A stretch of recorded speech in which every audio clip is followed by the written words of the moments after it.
साथ संगत जी, आज का जो विषय है वो मैं आपको पहले बता दूं ताकि आप आज की जो ज्ञान चर्चा है वो सुनने के लिए एकाग्र हो जाएं। मैं एडवोकेट स्वामी ज्ञाननाथ, गद्दी नशीन राष्ट्रीय अध्यक्ष निराकारी जागृति मिशन, आपसे मुखातिब हूँ, आपसे रूबरू हूँ। बहुत ही एक इम्पोर्टेंट विषय पर चर्चा करने के लिए, और वो विषय है, क्योंकि मेरा विषय अध्यात्म है और मैं अध्यात्म के ऊपर ही ज़्यादातर बोलना चाहूँगा। सो आज का जो विषय है वो ये रहेगा कि परमात्मा क्या है, और अगर वो हमारे सामने आ जाए, आंखें खोल के अगर हम उसको देखें या आंखें बंद करके उसको देखें तो परमेश्वर की क्या पहचान है, क्या परमात्मा की आइडेंटिटी है, how we can recognise the almighty God. If almighty God is before us, then how will identify and how will recognize. This is the subject today for discussion. So I will request to all the viewers who are listening my voice that today listen this very important Gyan Charcha on spiritualism, that what is Paramatma and how we can recognize and identify the Param Tattva. सीधा सीधा कि हम परमेश्वर क्या है, और परमात्मा अगर हमारे सामने आ जाए या हम आंखें खोल के हमारे सामने आ जाए, या जब हम सो रहे हैं स्वप्न में आ जाए, यानी कि जागृत अवस्था में आ जाए या स्वप्न की अवस्था में आ जाए या सुषुप्ति अवस्था में आ जाए, तो हम परमेश्वर को कैसे पहचानेंगे। तो आज का जो विषय यही रहेगा। साथ संगत जी, जय गुरुदेव, धन गुरुदेव। तो आज का विषय है कि परमात्मा क्या है। ये तो मैंने आपको भली भांति सत्संग में हर एक में बताता हूँ, आपको बड़े डिटेल वे से बताता हूँ कि परमात्मा क्या है। परमात्मा एक परम चेतना का भंडार है। परमात्मा एक परम चैतन्य हस्ती है। परमात्मा रंग रूप और आकार से परे निराकार है। परमेश्वर रंग रूप आकार से परे निराकार है, और परमात्मा गुण और अवगुण से परे निर्गुण स्वरूप है। तो ये परमेश्वर की पहचान है। परमात्मा सर्वव्यापी है। परमेश्वर को न अग्नि जला सकती है, न पानी गला सकता है, न हवा उड़ा सकती है, न अस्त्र शस्त्र काट सकता है। यानी कि पांचों तत्वों का, पृथ्वी, जल, वायु, अग्नि और आकाश, और किसी तरीके की इंटरनल और एक्सटर्नल किसी भी तरह की पावर का, किसी भी तरीके की शक्ति का परम तत्व के ऊपर कोई प्रभाव नहीं पड़ता। परम तत्व हर हाल में, हर काल में एज इट इज़ रहता है, जो का त्यों रहता है, अडिग रहता है, अडोल रहता है। ये तो हुआ परमेश्वर, सर्वव्यापी भी और सबसे न्यारा भी है। अब हम परमात्मा को पहचानेंगे कैसे, परमात्मा की क्या पहचान है, आज का जो विषय वो यही है।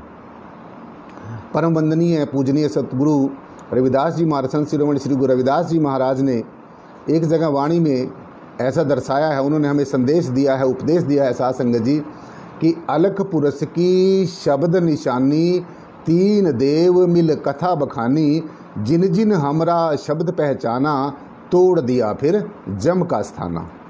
तो इसका सीधा सीधा जो अर्थ है वो ये है कि अलख पुरुष जो है, परमात्मा जो है, परम तत्व जो है, जो सबसे सुप्रीम पावर है, जो सब कारणों का महाकारण है, जो सब कुछ करने में समर्थ है, जहाँ चाहे, जैसा चाहे, जो भी चाहे करने में कॉम्पिटेंट है, पूरा समर्थ है। इतनी समर्थ है परमेश्वर के अंदर कि जो चाहे, जब चाहे, जैसा चाहे, जहाँ चाहे कर सकता है। जिसको मिलाना चाहे मिला सकता है, जिसको बिछोड़ना चाहे बिछोड़ सकता है, जिसका जन्म होना उसको जन्म दे सकता है, जिसके प्राण लेने हो उसके प्राण ले सकता है, जिसको कोई सज़ा देनी हो उसको सज़ा दे सकता है। यानी कि परमेश्वर और सबके साथ न्याय करता है, किसी के साथ अन्याय नहीं करता है। ये सब परमेश्वर की पहचान है। अलख पुरुष की शब्द निशानी, तीन देव मिल कथा बखानी। परमात्मा की जो पहचान, जो परम तत्व है, जो परमेश्वर है, जिसको हम अनेकों नामों से पुकार रहे हैं और अनेकों पूजा पद्धतियों से, अनेकों प्रकार के धार्मिक रीत्य से, अनेकों प्रकार की धार्मिक परंपराओं से, रिचुअल से हम परमेश्वर को खुश करना चाहते हैं। लेकिन हमारे सद्गुरु महाराज, हमारे परम श्रद्धेय परम पूजनीय संत शिरोमणि श्री गुरु रविदास जी महाराज अपनी पावन वाणी में सारी समूची मानवता को एक बहुत ही सुंदर संदेश दे रहे हैं, एक उपदेश दे रहे हैं कि अलख पुरुष की, यानी कि जो अलख पुरुष है, जो अलख निरंजन है, निरंजन का मतलब होता है जो बिना किसी अंजन के है, जो खालस है, जो बिल्कुल खालसा है, जो खालस है यानी कि बिल्कुल प्योर है और श्योर है, जिसके ऊपर किसी भी तरीके की कालिख नहीं पोती जा सकती, जिसके ऊपर किसी तरीके का इम्प्रेशन नहीं लगाया जाता, जिसको किसी तरीके से प्रभावित नहीं किया जा सकता। तो ऐसी परम तत्व की ये पहचान है। तो गुरु जी ने कहा कि ऐसे परम तत्व की जो बिल्कुल ही सबसे सुप्रीम है, बस जो परम तत्व है, परम तत्व की तुलना संसार की किसी चीज़ से नहीं की जा सकती। सो परम तत्व की जो पहचान है वो शब्द है।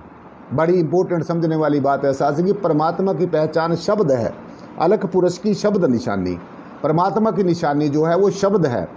तो अब सवाल ये उठता कि वो शब्द कौन सा है, वो शब्द कौन सा है। तो मैं आपको बताना चाहूँगा कि शब्द दो तरह का होता है, एक वर्णात्मक होता है और एक ध्वनात्मक होता है। और वर्णात्मक शब्द क्या होता है ये हम समझ लेते हैं कि वर्णात्मक शब्द क्या होता है। वर्णात्मक शब्द जिसका वर्णन किया जा सकता है, जिसको पढ़ा जा सकता है, जिसको लिखा जा सकता है, जिसको कानों से सुना जा सकता है, जिसको मुख से बोला जा सकता है। तो ये सारा जो है वर्णात्मक शब्द है, जिसको विच कैन बी एक्सप्रेस, जिसको एक्सप्रेस किया जा सकता है, जिसका वर्णन किया जा सकता है। जैसे किसी चीज़ का वर्णन हम करते हैं तो जिन शब्दों में हम वर्णन करते हैं, अमुक चीज़ का हम वर्णन करते हैं, अमुक वस्तु का वर्णन करते हैं।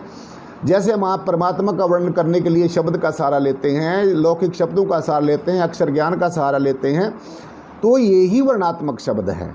लेकिन ये सिर्फ वर्णन करने के का मतलब इस वर्णन करने के हमारे काम आता है, इस्तेमाल किया जाता है। जो हमारे वेदों में, शास्त्रों में, ग्रंथों में, उपनिषदों में, पुराणों में, महापुराणों में, जितने भी हमारे सभी धर्मों के सदग्रंथ हैं, उनमें जो लिखा गया है वो सारा वर्णात्मक शब्द है। और वो वर्णात्मक शब्द, उस वर्णात्मक शब्द के माध्यम से हमें ये प्रेरणा मिलती है कि परमात्मा की जो निशानी है, परमात्मा क्या है, वो वर्णात्मक शब्द के माध्यम से ही हम समझ सकते हैं। और वो वर्णात्मक नाम जो हमारे सब वेदों, शास्त्रों, ग्रंथों, पुराणों, महापुराणों, सदग्रंथों में जो लिखी गई, जो हमारे गुरुओं की जो वाणी है, वो वर्णात्मक शब्द है। उसी वर्णात्मक शब्द का से हमें प्रेरणा मिलती है कि हम परमेश्वर को कैसे जानें, परमेश्वर को क्या है, कैसा है, कैसे जानें, कहाँ जाएं, किस गुरु से मिलें, किस धर्म को मानें, किस पूजा पद्धति को करें और किस तीर्थ के ऊपर स्नान करें या क्या करें, क्या ना करें। ये सब हमें वर्णात्मक नाम का सहारा लेकर ही इसका पता चलता है। तो गुरु जी ने कहा कि अलख पुरुष की शब्द निशानी परमेश्वर की, परम तत्व की, पारब्रह्म निर्गुण निराकार सर्वाधार विश्वाधार, मालिक कुल खंडों ब्रह्मंडों के मालिक, जो परम हस्ती है, परम चैतन्य सत्ता है, जो है पना है, जो है बस है, इसमें कोई शक नहीं, बस है। ये जो है पना है हर समय, हर हाल में, हर काल में हमेशा रहता है, इसका कभी विनाश नहीं होता, ये अजर अमर और अविनाशी है। सो अलख पुरुष की शब्द निशानी, परमात्मा की, परमेश्वर की निशानी शब्द है। अब ये शब्द क्या है, जैसे मैंने आपको बताया कि पहला शब्द का जो स्वरूप है, शब्द दो प्रकार का जो बताया है। पहला जो शब्द है वो वर्णात्मक है, जिसके माध्यम से हम शब्दों का वर्णन करते हैं। अब दूसरा जो शब्द का प्रकार है वो धुनात्मक नाम है, जो बहुत ही इम्पोर्टेंट है इस परमात्मा के मार्ग पर चलने के लिए, जो इस मार्ग पर प्रशस्त है, जो परमेश्वर से मिलने का इच्छुक है, जो परमात्मा के दर्शन करने का इच्छुक है, जो परमात्मा से जीते जी एक रूप होने का इच्छुक है, एक रूप होने का जो इच्छुक है, जो चाहता है कि मेरे इस मनुष्य जीवन का, इस नर नारायणी देह का कल्याण हो जाए, उद्धार हो जाए, सुधार हो जाए और मैं जीते जी परमेश्वर को खुली आंखों से भी देख लूँ, आंखें बंद करके भी देख लूँ। सो ऐसा साधक, ये मार्ग ऐसे साधकों के लिए है। वैसे भक्ति मार्ग डरपोक लोगों का काम नहीं है, भक्ति मार्ग डरपोक लोगों का काम नहीं है। ये बहुत ही बलिदान का काम है, बहुत ही मिटने का काम है। जब सब कुछ बलिदान हो जाता है, जब